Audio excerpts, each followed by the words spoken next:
field but coordinates more music stuff? Yeah. That's all of them. I mean, there are no other music teachers because he has a minority of students, right? Yeah, he also asked me, but I tried to bring it right, to be honest, because it's a lot of work. Because I don't know the students, and I had to check the scores and to see if they're using the transport instruments stuff, in the and so I said, okay, no, like no. Should we start? Yeah. Okay.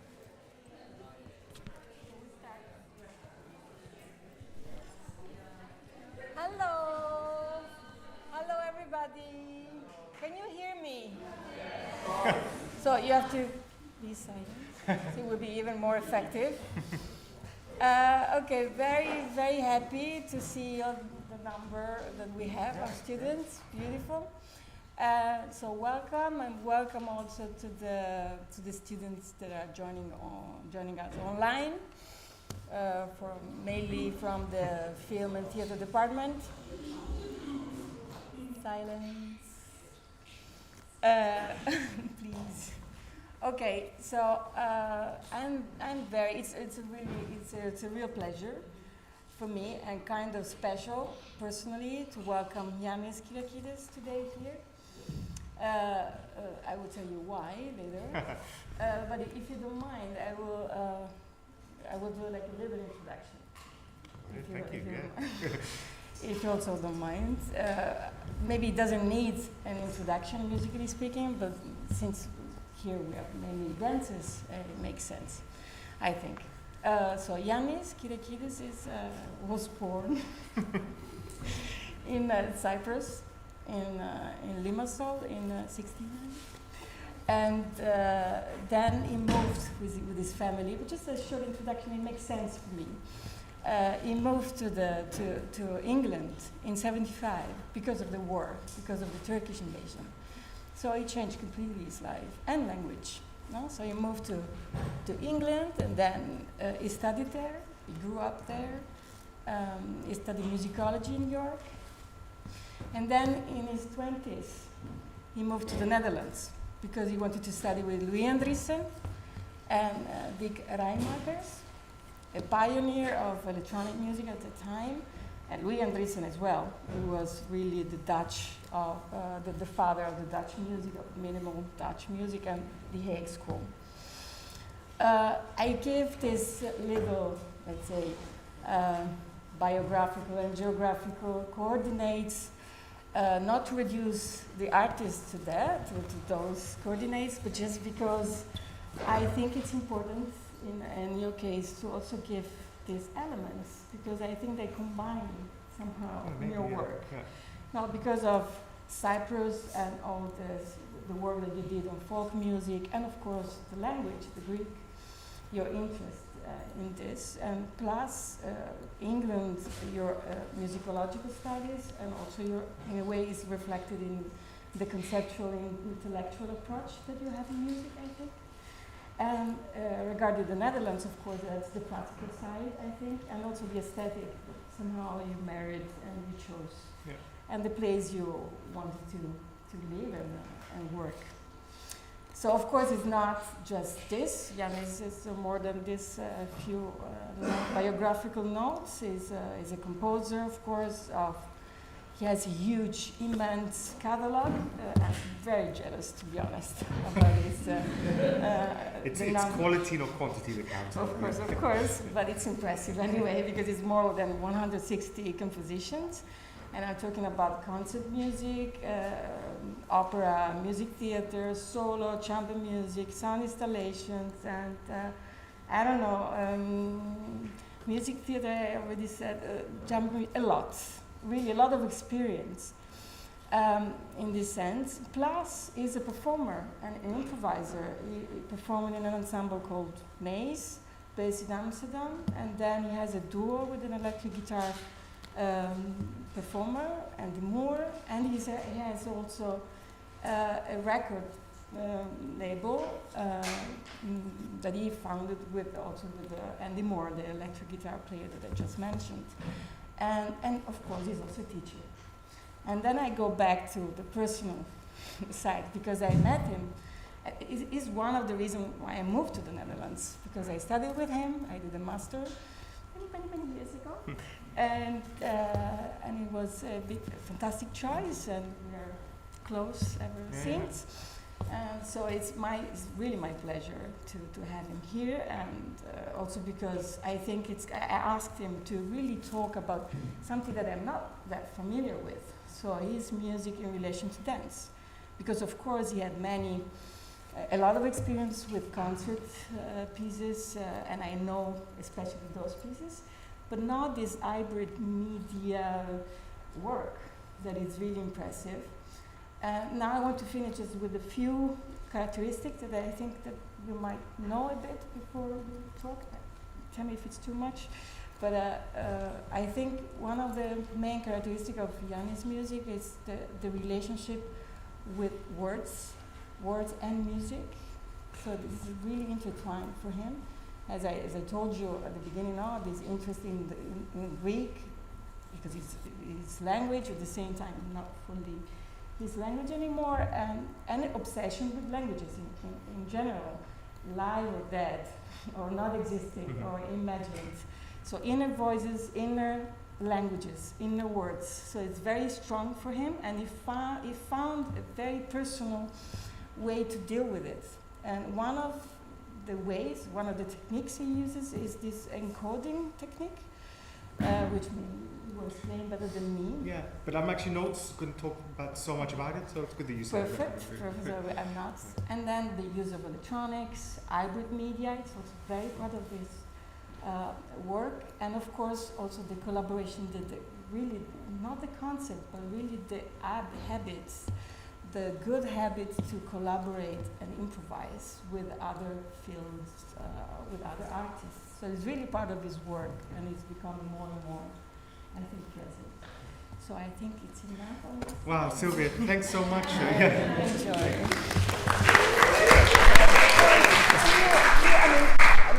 There will be at the end a moment where we can ask questions to Yannis, but feel free also to raise your hand. Just interrupt me, Okay. Thanks a lot, Sylvia. I feel really hyped up now, being summed up like this. I'm really happy to be here. I don't often get to present like my work, especially these works that I'm going to present now, to like an audience which is really from a dance perspective. So I feel like it was nice for me to just put this talk together and like go back into the old pieces. So what I'm going to do is I'm going to talk about 8 or so pieces. I'm just going to through, you see, from 1994, so it was from the very first piece I did with dance to the most recent piece, which is Anima Obscura. It's a Scapino piece, which is touring at the moment. Maybe you know, because I know like in the premiere in Rotterdam, there were quite a few students from here who worked on it. Were any of you involved? Oh, you were there. But, yeah, I mean, so no, because I met some of the dancers that I talked to. Said, I had studied in Artes or blah blah blah. So it's cool.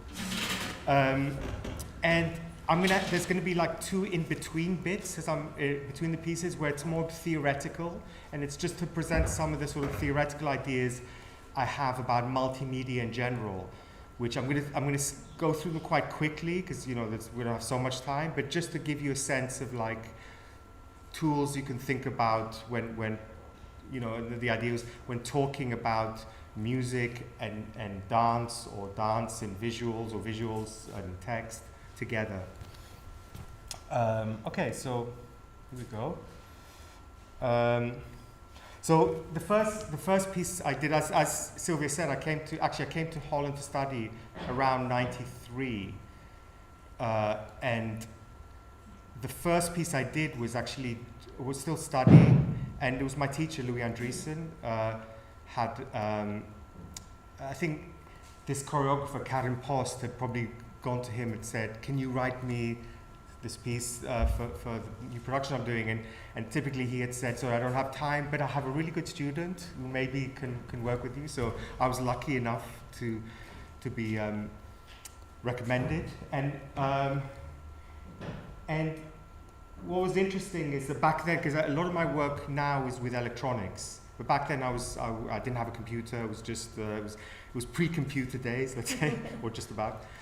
And this was really an acoustic piece, but it was collaboration also with this quite famous Dutch artist. He was then. I don't know if people still know about him so much. Peter Strauken. He was one of the first digital artists or computer artists. He was famous in the 90s for making the postage stamp of the Queen with all the sort of dots. So he made it kind of pixelated. So he was really quite far ahead in thinking about computer animation and working with computers as an artist. And in the 70s, he made these computer drawings, and they're like very simple algorithms where the first one you have a line, and at some point it's gonna veer, and then the first one it veers 360 degrees. And the second one it veers like 180 or 360 degrees. So it's playing with this idea of chance operations, but in this algorithmic way. So that was the basis of the piece. And he was also involved in making the light design for the show as well. So it was actually a really inspiring experience. I knew nothing about dance, to be honest. I'd never worked with dance, so I didn't know how to approach it. But because we had, I thought, okay, maybe it has to be rhythmic, so they need something to dance on. And then I took also my inspiration from these 5 drawings. So I translated them into rhythms, into rhythmic relationships. So first one was 1-on-1, second one was 2-to-1, 3-to-2, 4-to-3, 5-to-4. So it was like this, using these basic like polyrhythmic relationships. I'll just play you a fragment of, this is the second one.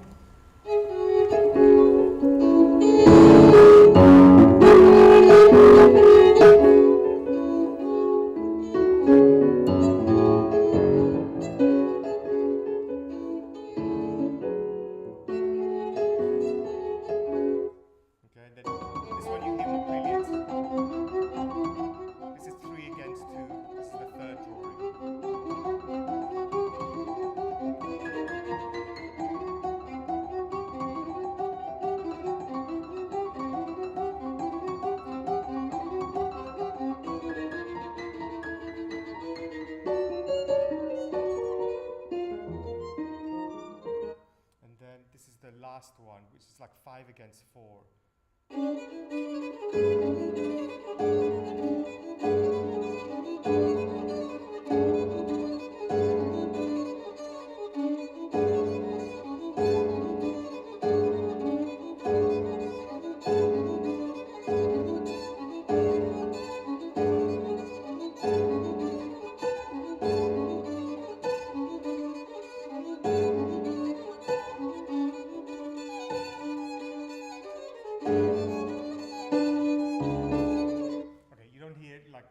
Is more like 5 against 2 here, but so this was, and also maybe you can hear also that I was very inspired by folk music, which I was at the time, like I used to play it,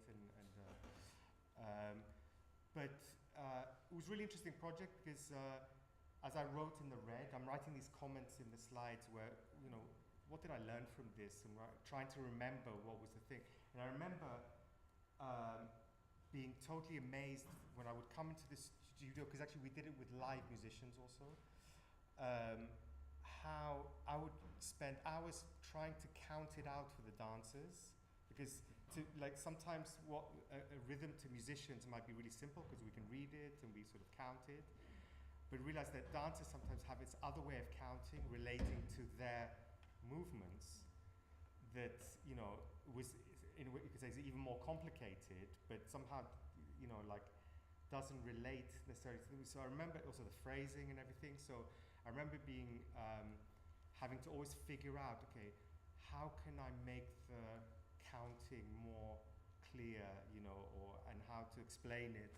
But it was also really interesting to see like this kind of these kind of 2 rhythms, the rhythm of the dance and rhythm of the music, how they sort of related together.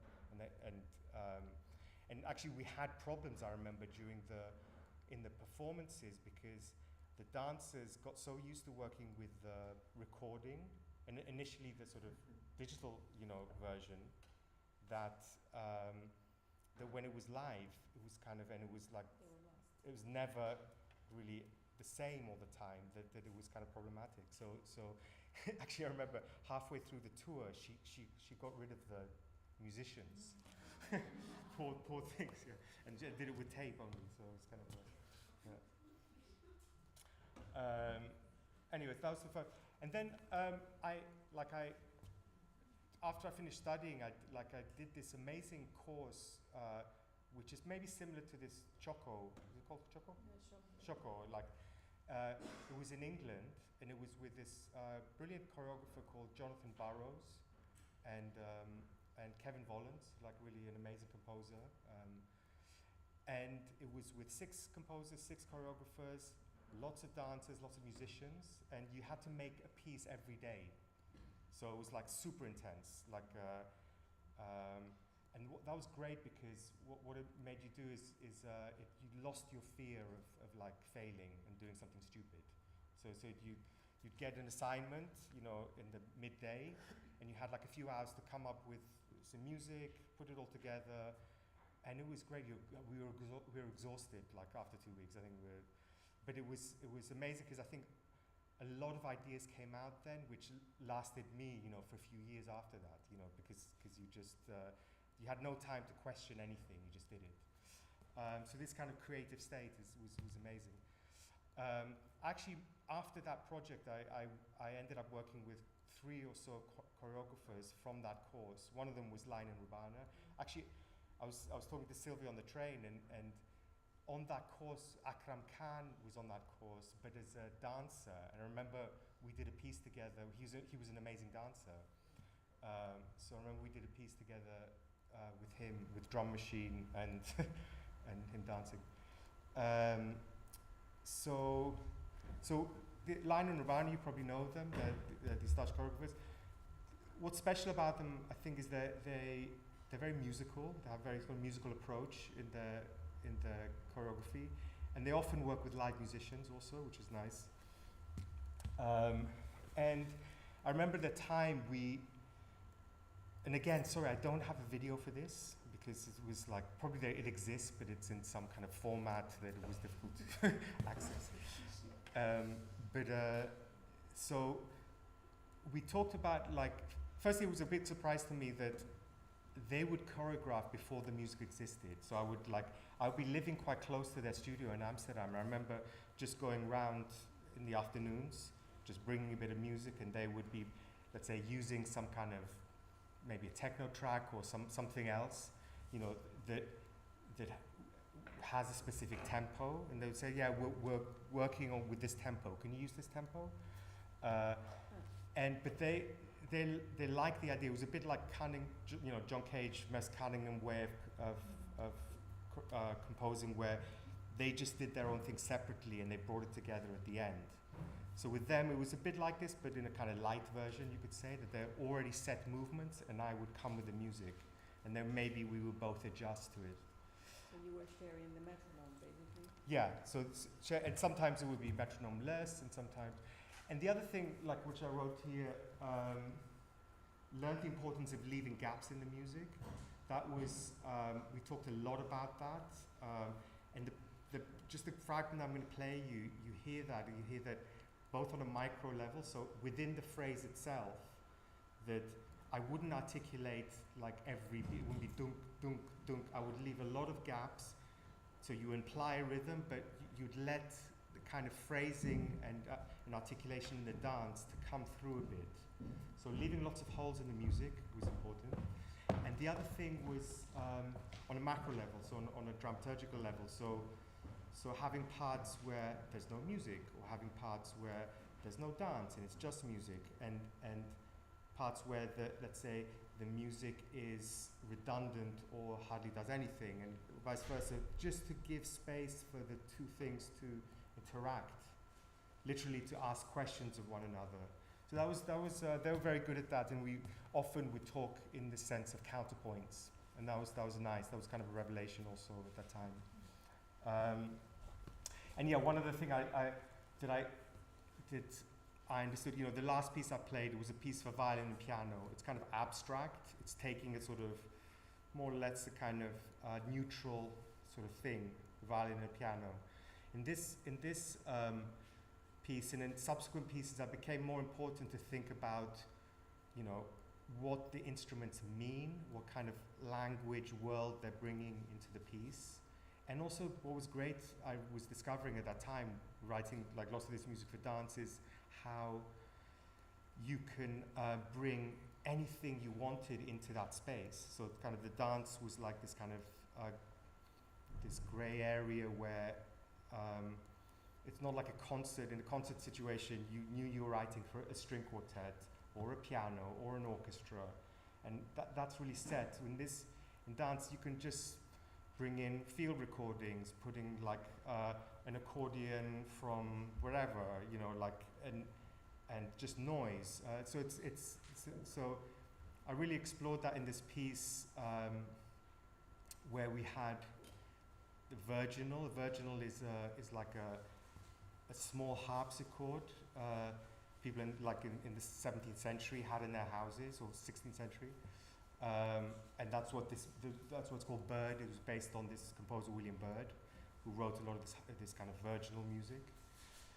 And so we're dealing with this kind of obsolete instruments, and then we made the connection with like dead media. So there was this idea of like dead media, dead instruments, and like somehow bringing them to life for a moment, these kind of ideas.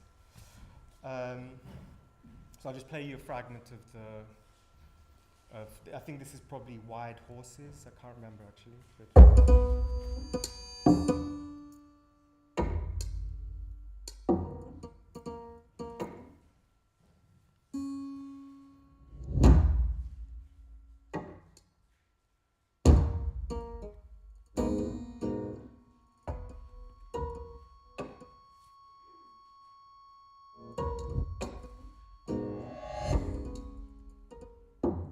see there's a lot of like gaps in the music.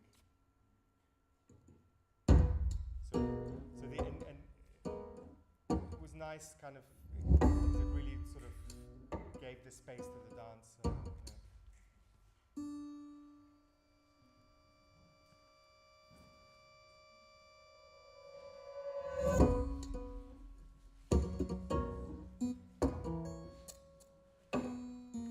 I'll play you a bit of the last part, which is the harpsichord player was asking these questions, and as Sylvia said, I wherever I can use language, I like to put it in there somehow.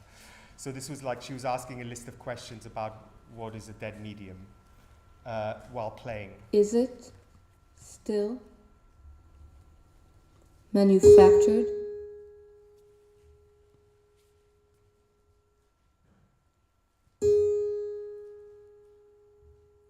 Is anyone, anywhere, still using it?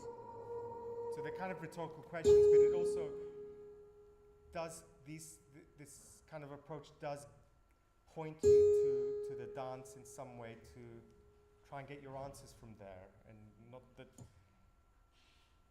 Is I technical can't even remember what was happening support at this point. But, or documentation still this is the voice of the harpsichord available. player, and she was speaking when she was playing as well.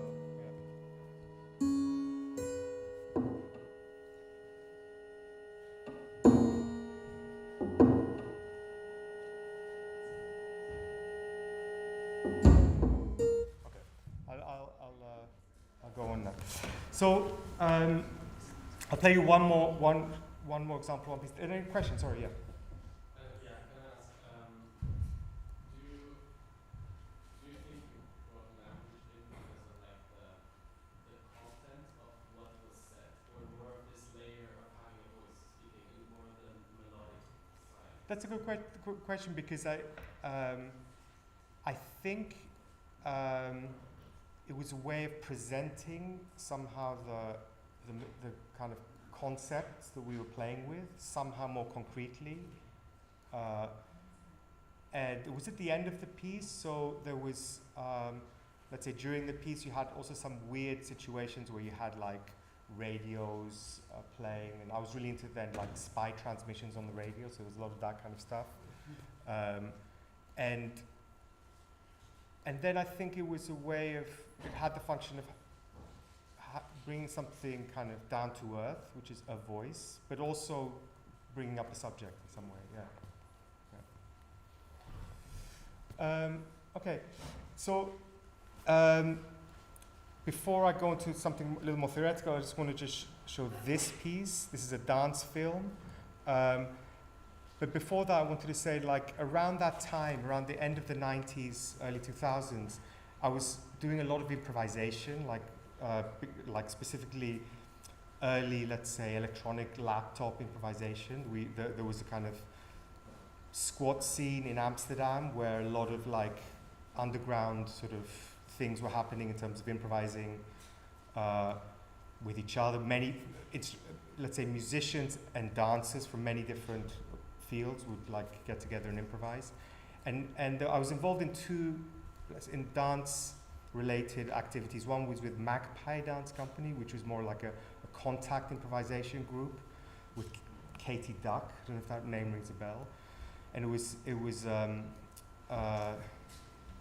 inspired by this kind of Judson Church type improv. And then this other group was called Body Weather, which is more Buto type dance. And these three, Frank van der Ven, Katerina Bakatsaki, and Angela Kernlein, who had all had lessons from Min Tanaka, like Buto style. I don't know if you probably know what that is. And so I found that really interesting as well. Like, it's also two very different approaches to improvising, because the contact improv was really active, quite crazy. Dancers were always coming up to you, and with the Buto, it was just super weird, quite extreme, and very static, and very sort of inner, like it's. And yeah, so this project also came out of that work with Angela and this filmmaker, Esther Evedame. And it was a project with this ensemble, Asko Schoenberg, which is now called Het Muziek. And they performed with, they made a concert in the Holland Festival with young composers, young filmmakers, not choreographers actually. And so we did this film, and it was with amateur dancers actually. And the concept was just rotation, so you just saw this, you see this rotating camera in this big space, and dancers coming in and out of the frame. But typically, like Buto, like you could say, it's quite out of focus all the time, and it's really gives you impressions and feelings rather than anything concrete. So we were all three working with this concept of like rotation, dislocation, off balance, internal movement. And I think it for me it worked partly because we had this shared concept, which is often how collaborations work. That you start with a metaphor or some words that you can connect to, and actually the two other things when you collaborate, obviously there's the level of trust you have with each other, what they do, and that trust, the way I think conveys itself is that if you give each other just the freedom, you've defined the sort of context that you're going to work with, but you give each other just the freedom. I trust that whatever you do in that space, it's going to be great, and you don't interfere too much with it, like that's what I mean by trust, and I think we had that a bit with this production. So I'll just play also again just a little fragment. Oh, rhombos is like the ancient Greek word for the kind of bull roarer thing you swing.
It just goes around 3-4 times and you see things getting more clearer and out of focus.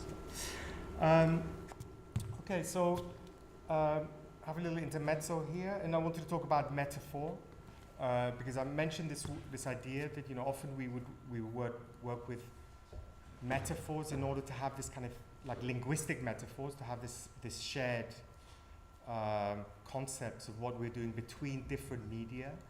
But we can also have metaphors between the media themselves. And it's what I wanted to highlight here is that when we sort of try and compare, or trying to find this space between, let's say, music and dance, that sometimes we need to view, let's say, the music through the dance or the dance through the music. It's not, we're never on a sort of equal playing field, let's say.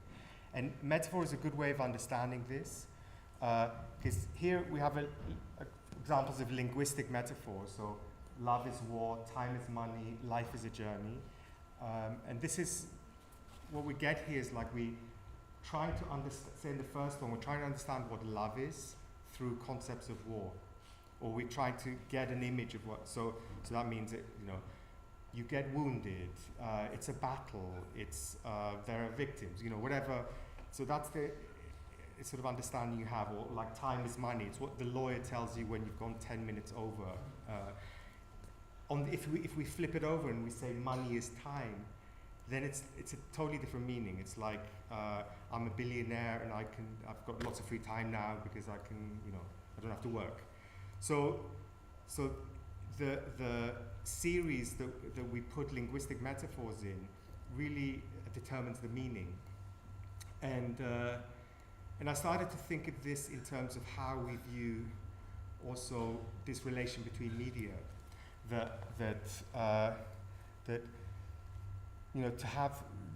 How they sort of sometimes relate is we borrow meaning from one and use it in another. And how the hierarchies are created, I'm going to move to the next page, is quite important. And they're not static, but they can be changing in a piece. And there can also be changing for subjective. Some people might view things in one way, other people might view things in another way.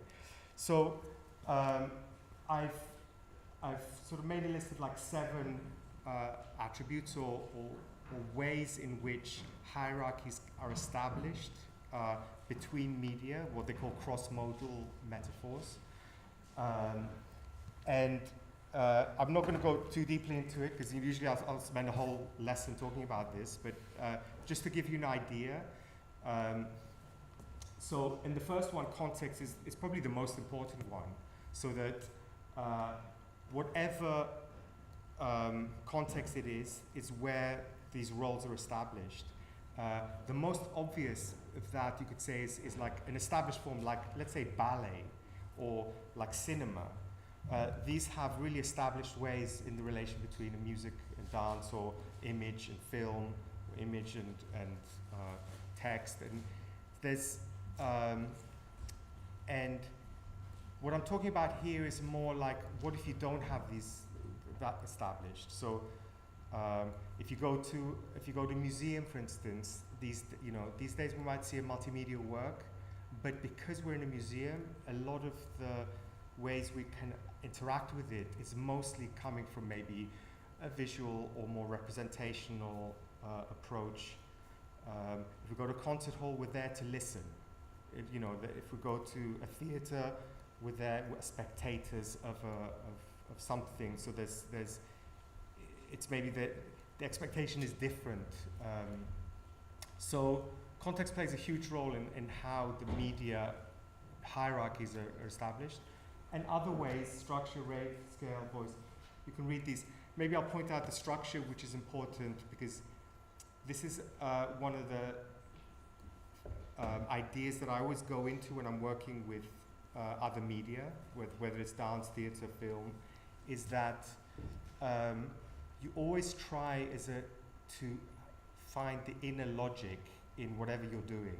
So I think it's very easy for a composer to say when the theatre director says, I need something happy here, and here I need something funny, and here I need something dramatic, to just do that, and I think it's important for a composer, and it could be the other way around, like as if you're asked as a choreographer to work with in an opera, and you have to work to try and find a kind of logic. How am I going to go from something sad to something funny, and what is the sort of concept for myself behind that? So you have to establish your own inner structure, and sometimes for musician, that inner structure can be quite easy because it could be quite a sort of it could be a sound, it could be a musical logic that you're following, a rhythmic structure, a melodic structure, whatever. But by doing that, you give it a bit more. You give the medium a bit more weight, and I think having that will make the whole work richer. So having the medium, that it's giving something on its own as well as creating a relationship with the other medium, and allowing. And that's the most important thing for me, allowing this change of perspective in a work. That is what I think it's good to strive for. So here, I'm not going to go through all of them, but rate, scale, voice, concreteness, and junctures, like moments where hierarchies are established. Okay, I'm going to move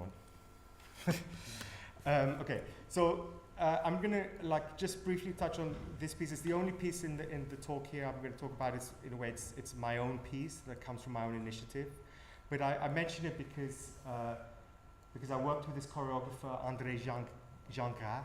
He was I don't know if he's probably not so well known now, but he was at that time, in the 2000s, early. He was one of the most important choreographers in Holland.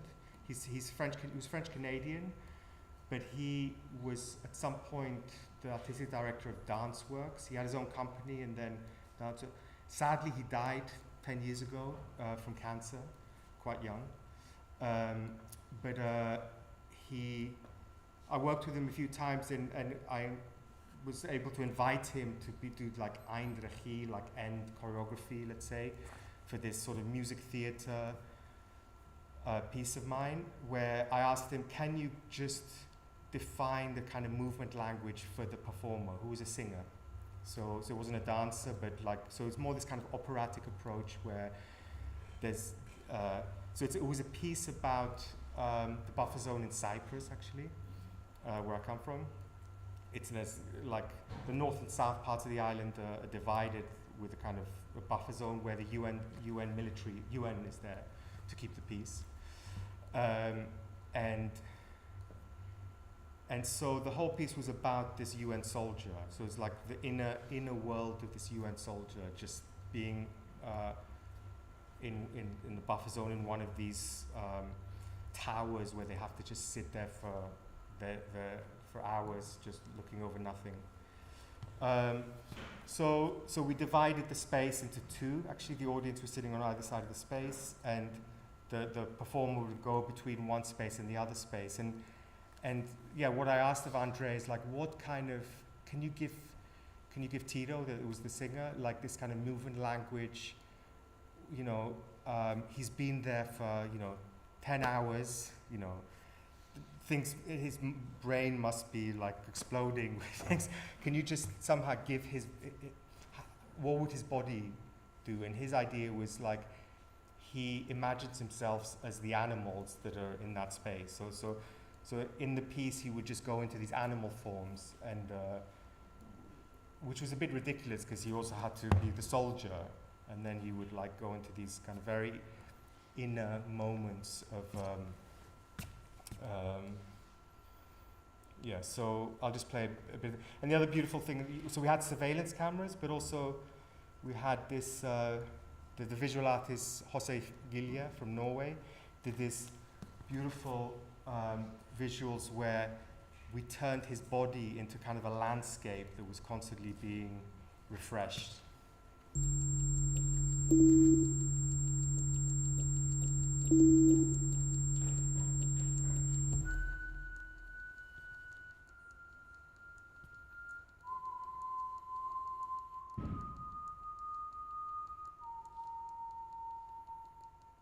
So you had the screens dividing the space.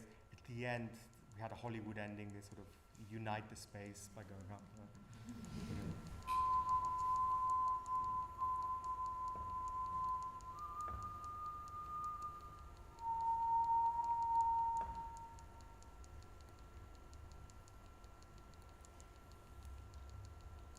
And you had a piano on one side and a cello on the other side.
He had also he had different characters in different parts of the space.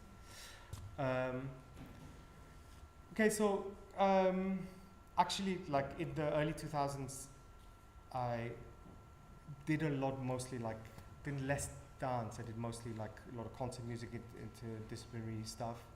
But I got back into working with dance again towards around with this piece, 2014. And that was with Naked Lunch, Club Guy and Ronnie, who and I'd worked with them a few times actually just before that with this guitarist Andy Moore from the X, like in a more kind of punk, noisy sort of situation. So in this piece, we worked with 3 percussionists and 3 singers, like really amazing musicians, like a bit from the classical contemporary scene, electronics and the sort of and the dance company. And it was I called it a dance opera, but it's actually I think it wasn't billed as a dance opera, but to me it was a kind of dance opera. We had these singers singing throughout the whole thing. I had like problems. I have a sort of I have a problem with opera. I don't like. I've done a few operas, but I find it very difficult to work in a kind of traditional opera setting where you have what they call a mimetic way of working. So that you have like, a character playing a role and singing, about what they had for breakfast, and usually I prefer this other, what they call the diegetic approach, is more the narrative. So more abstract, but also working with narratives. So you can tell a story, but it doesn't have to be acted out necessarily. So I remember I got given a libretto for this, and I'm reading the libretto, and it was based on Naked Lunch, but it was also based on other autobiographical things about William Burroughs. I mean, the story is William Burroughs at that time was kind of the beatnik sort of era. They were just doing drugs the whole time. He ends up killing his wife by shooting her, trying to do this William Tell sort of show. But so it's this idea of, and after killing his wife, he sort of goes totally off the rails, and like, but you know, he's also a great writer. So the book deals with that. It's kind of a very, very psychedelic book. It's mostly about like sex and drugs, and anyway, the libretto was really difficult because it wasn't really the William Burroughs words, and it was just a kind of meta. So I couldn't use it. So in the end, I made my own libretto using a kind of frequency analysis of each chapter. I found the most used words on each chapter of the book, let's say, and made it compile the sort of text from that, and sort of made my own sort of piece, which I gave to them. I said, look, I can't do the libretto, but here's also this is the other thing that the singers could sing. And they were fine with it, actually, which is great. And whatever here, like, bring noise practice together. Yeah, so there's a lot of, it's quite a sort of noisy piece. There's a lot of electronics, it's quite a wild piece. When I play the trailer, it's like, it's this typical ADHD sort of trailer thing, but it's also Club Guy and Ronnie, so it's even more crazy. And my approach to the music, I was wanting to explore this idea of the voice in a kind of weird, disembodied way. So I wrote here, I was very inspired by this book, or this essay. He draws up a list of vocal states, merging, mouthing, ventriloquizing, shape-shifting, desanitizing, elegizing, telegraphing. So this is ways of describing all the narrative voices in Naked Lunch in the book. So anyway, I'll play you a bit of I'll play you the whole trailer, and then I'll play you a bit of the trailer, because 10 years later, like so a few years ago, we made we did a little tour with just the music, where we had the music and the text, and we played in concert halls. It was not as spectacular as the dance piece, but it was also a way of getting really the text in a much more clear way. That's it.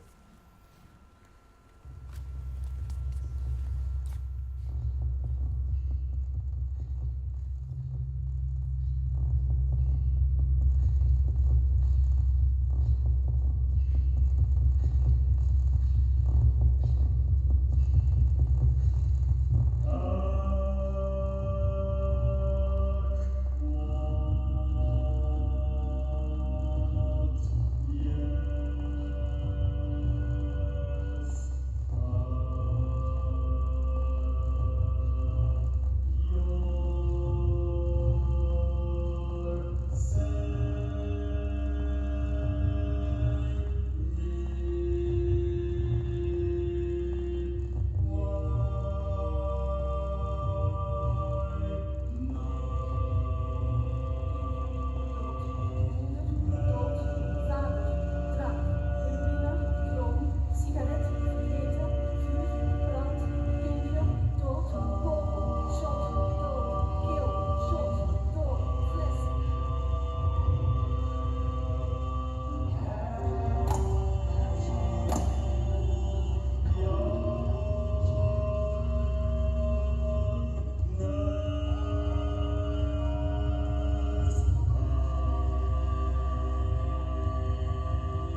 That was it. No.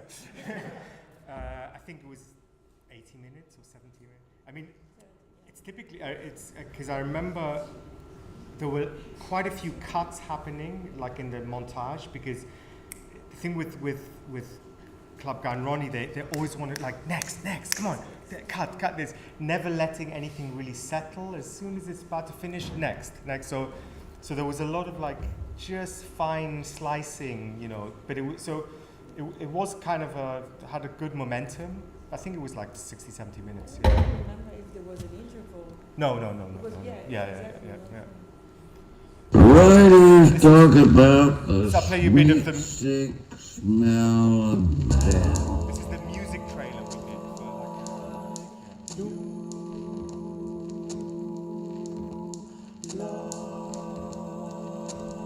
At the same time, they smell shuts off breath and stops blood.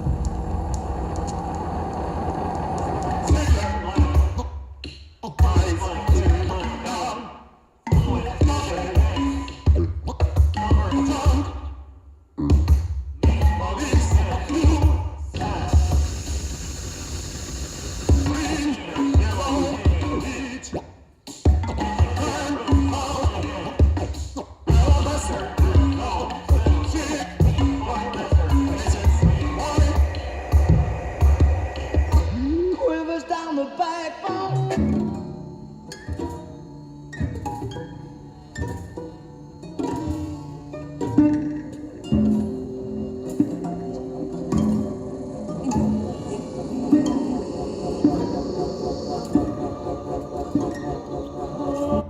So there was This is the instrument Yeah. that he used. this is a kind of bull roarer, but like the one I used for Rhombos it's on a string. On the string is, Yeah, is this the is the kind of- original yeah, primitive yeah, one. yeah. It's a- I know. Huh? I know her. What? She was in before in the performance before. I know her. Who? Renee Jocic, you know. Ah, yeah, Dunya, yeah. So she's amazing, yeah.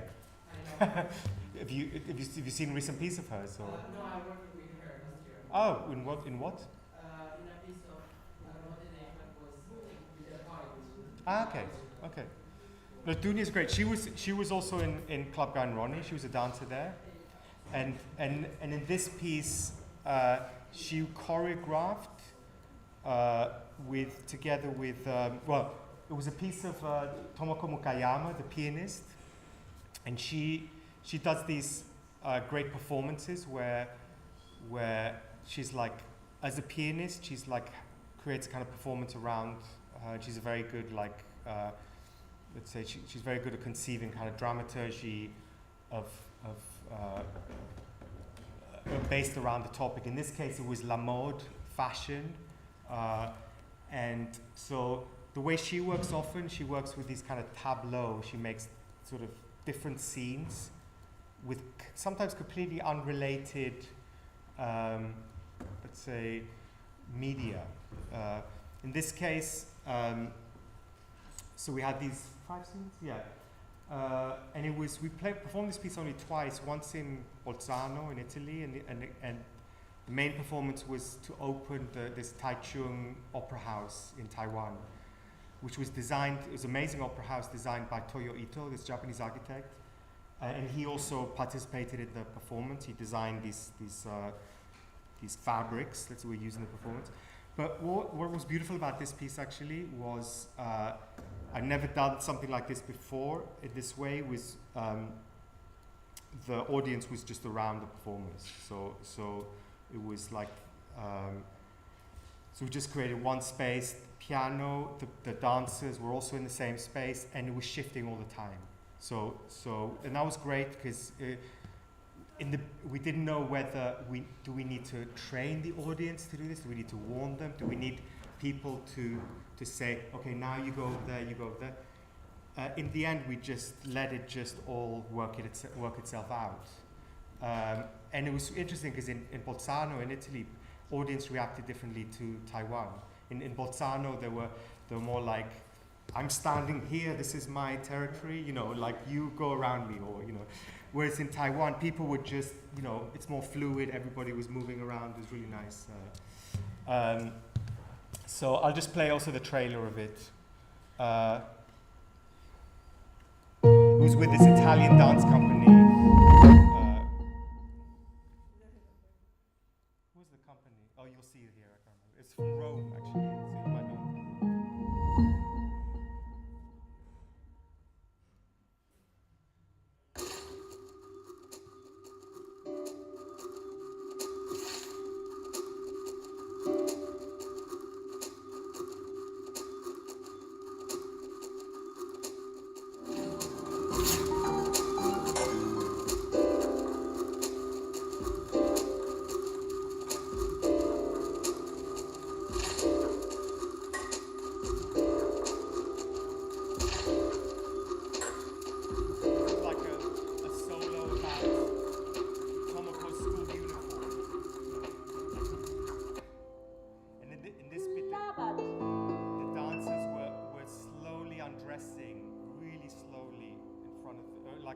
Around the audience. It was really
So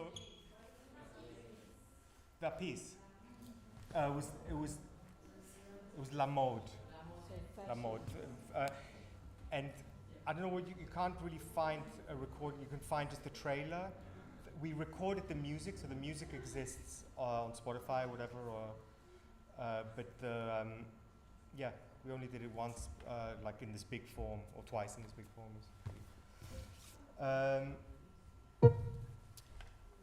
I'm not gonna sort of dwell on this too much. It was Bauke Schweichmann, maybe you know her. She's also a person I've worked with we did 3 projects together.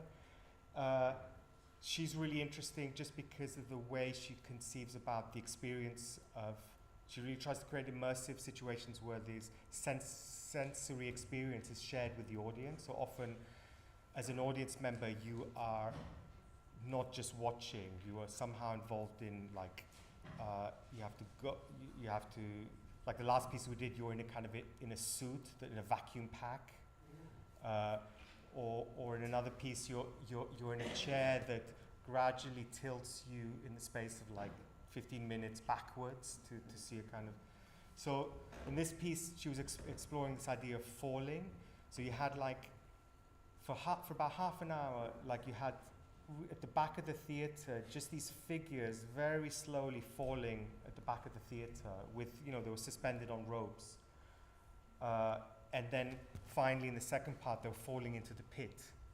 Like, so so it's really interesting, and how this, she was always thinking about the macro structure, Like there's always a very pure, organic sort of way of thinking about the sort of the beginning, the end, the beginning again, and kind of the cycle. So it's a very interesting theatre maker, in fact, and she comes from mime, but there's always the very physical aspects in her work. Because there's not much time, I'm gonna skip on. I'm gonna quickly just point this bit of theory out, and it's basically like it came from the idea like when you work with a collaborator, you're often going like, yeah, that works. Oh, that doesn't work. Well, that works. You know, like there's sometimes you have very limited vocabulary by which you can talk about how things are working. So I thought there must be a better way of talking about things than just saying it works or it doesn't work.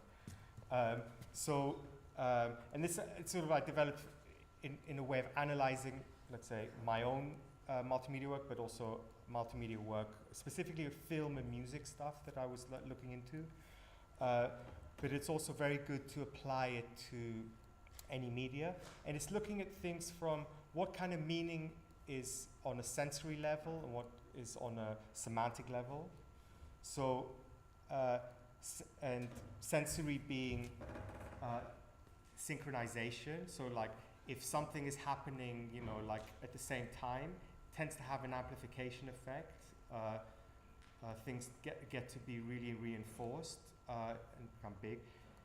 Space, do they share the same space? Scale, are they proportional in their sort of scale?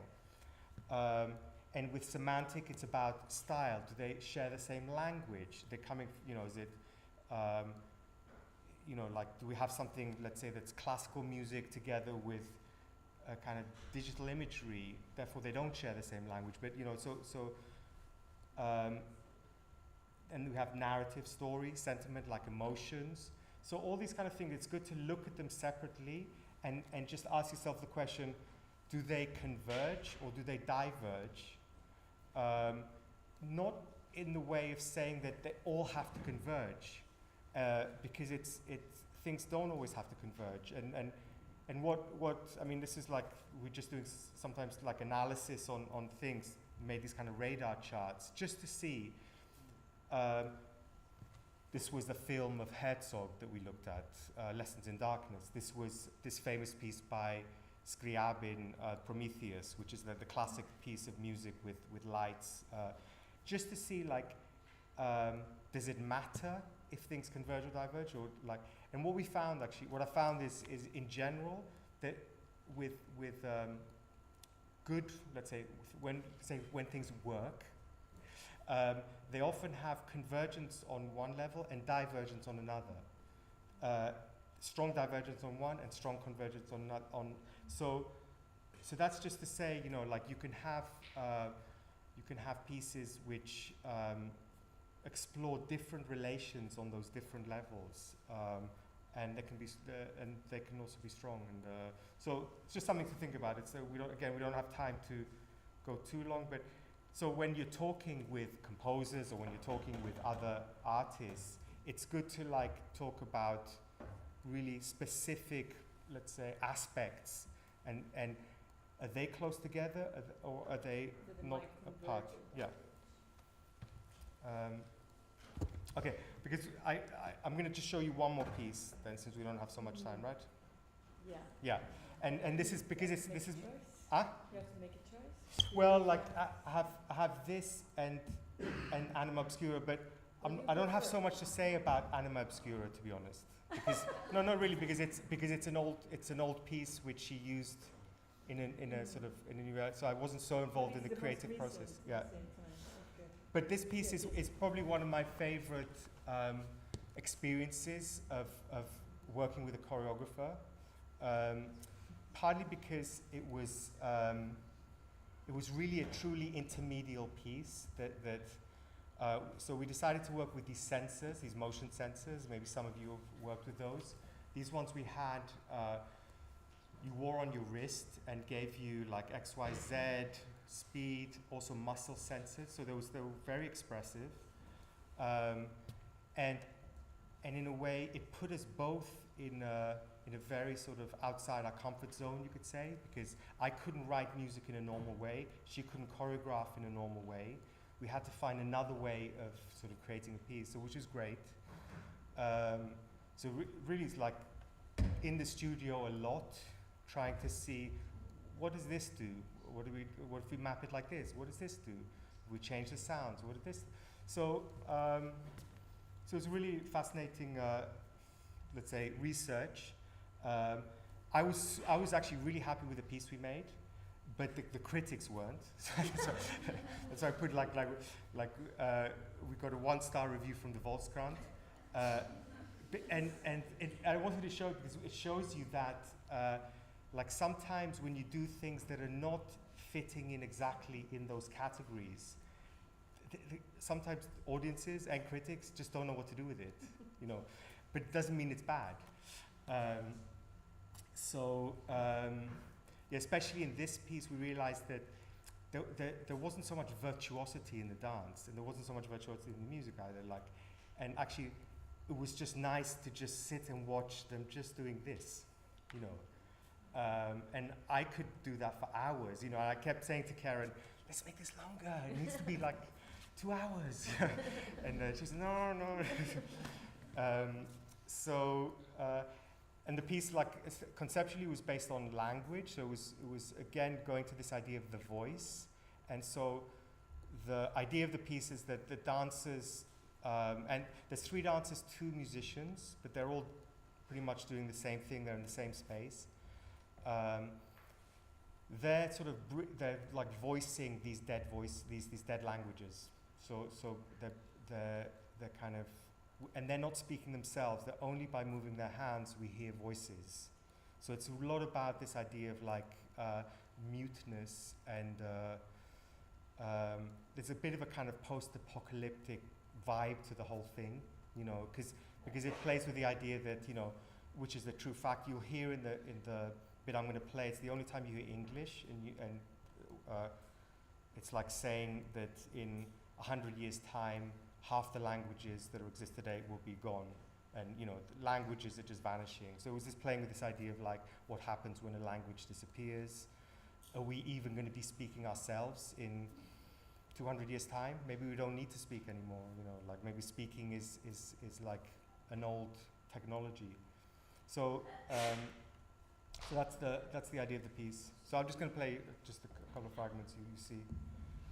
So the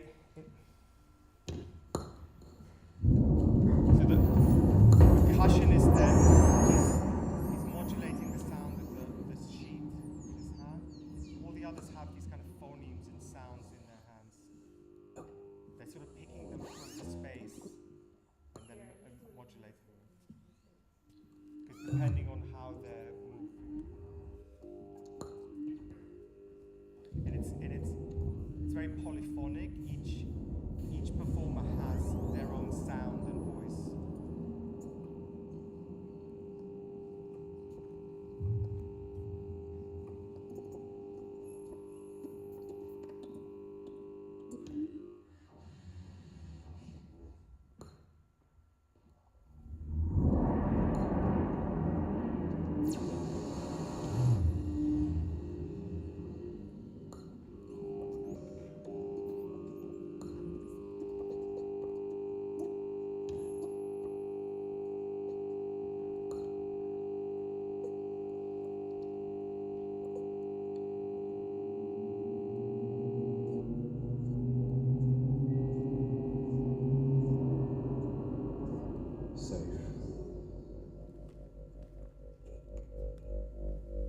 Stable yet threatened. Vulnerable. It's just triggering the text like this. Definitely endangered. Severely endangered. Critically endangered. Extinct.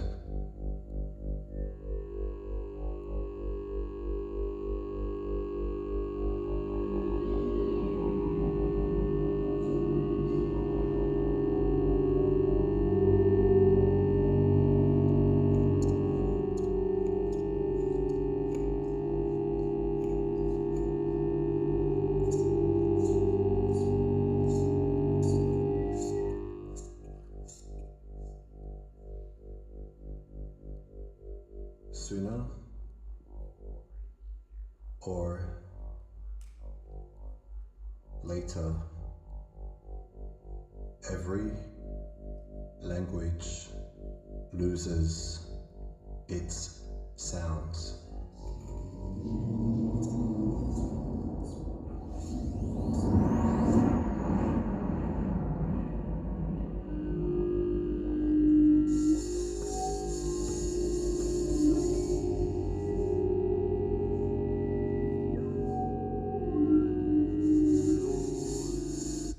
I'll play you another bit towards the end where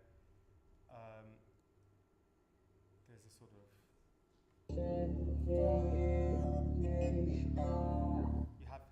you have these three voices, and they're just manipulating the speed of those voices. Sounds very robotic.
That's unmute. You can actually, I've got the whole performance online. You can find that.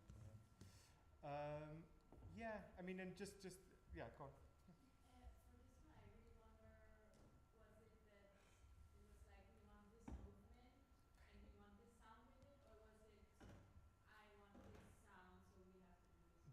That's the discussions that we were having all the time, like because I kept saying to Karen, like you say what movement you want, and I'll map it to a sound in a way that will work. And she would say, no, you make the instrument. So, but actually it was both. So like I think in this last part, she had a kind of choreography, and I had to sort of work it out with the sound. And then in that first part, it was more like playing it like an instrument. Yeah, Yeah. Yeah, exactly. Yeah, and also, but because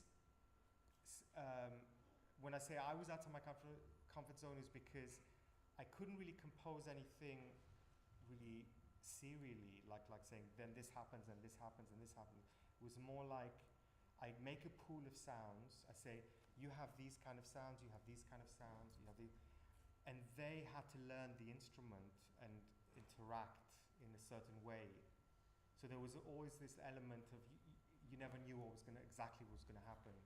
And it was interesting how musicians worked with it and how the dancers worked with it, because I kind of liked how the dancers worked with it sometimes more, because musicians would be like, wow, yeah, this sound is so nice, you know, and whereas the dancers would be like, yeah, let's go for it, you know, like and it would be much more driven by a kind of movement logic, and you got really strange sort of music coming out of that. So I kind of like that. Yeah, so it was really interesting sort of work. So it was difficult, but it was kind of interesting. Yeah. Maybe this is more of an addition to it, because one of our students, Mireia, who graduated some years ago, worked with a similar technology to make dance more accessible for people who are visually impaired. Right. And she worked with the same bracelets. Yeah. And it's actually, I'm going to do a project now with another group next year, and we're going to have a blind dancer in that. And I, like Said from Belgium, and we suggested to work also with this kind of sensors, so that he has some kind of input on the music as well.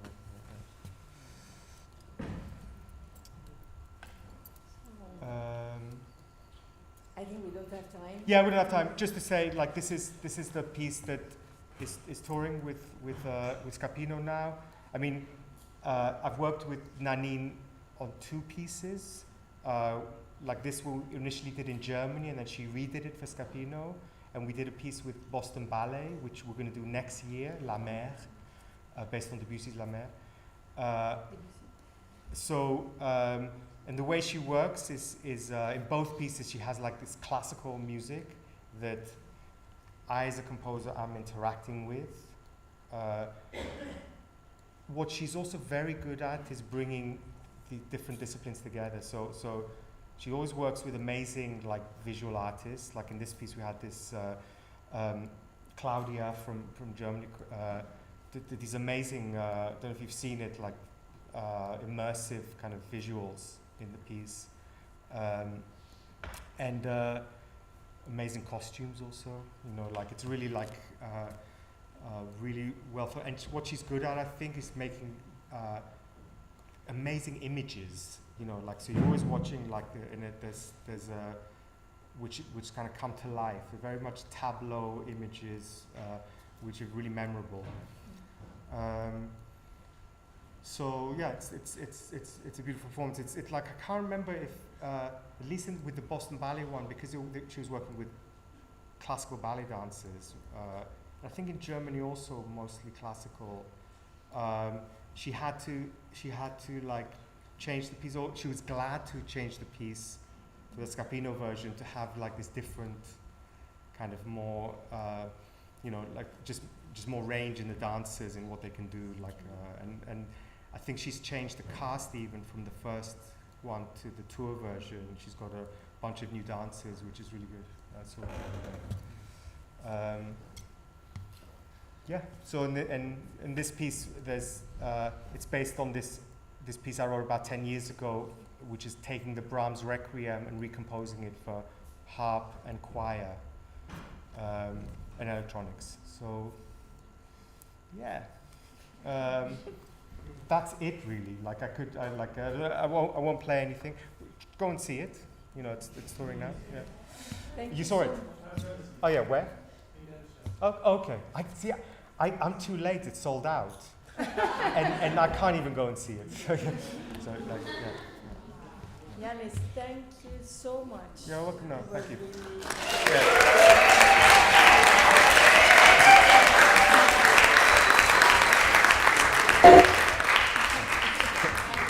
Yeah. Any questions? I think we have like 5 minutes. Huh? Of the anima. Okay, I could play you like a bit. This is a bit of let's say one of my parts.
classical elements, which are really the Brahms Requiem, with these parts, which is more like this kind of contemporary vision on the Brahms Requiem.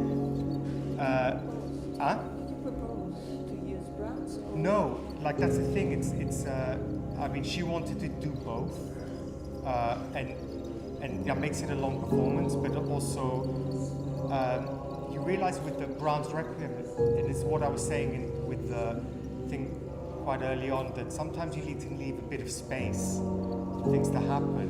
And Brahms is so thick, and it's so sort of everything is there, you know, that.